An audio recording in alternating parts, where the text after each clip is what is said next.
কালে কালে আর কত কি দেখবো গো কানুর মা। কেন গো দিদি, কি হয়েছে? তোমার কালী গায়ে কি কালো দুধ দিচ্ছে নাকি লাল মোরগটা ডিম দিয়েছে?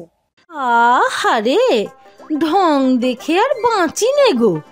আমরা না হয় গ্রামের মানুষ, এই বাপের বাড়ি আর শ্বশুর বাড়ি, গ্রাম ছাড়া তো আর কোথাও যাইনি, তা বলে কি কিছুই জানি নে?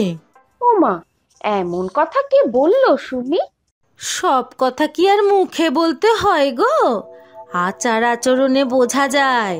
তার উপরে পড়াশোনা জানা যে, যাই বলতে যাই সেটাই নাকি ভুল।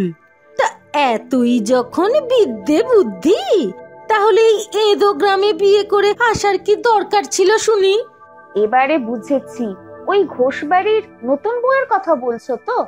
সে ছাড়া আর কে আছে শুনি শহরের মেয়ে? সে চন্দনে মার বুদ্ধির বলিহারি।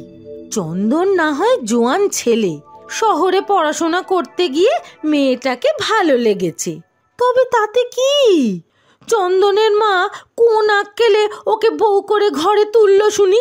গ্রামে কি আর ভালো মেয়ে ছিল না নাকি?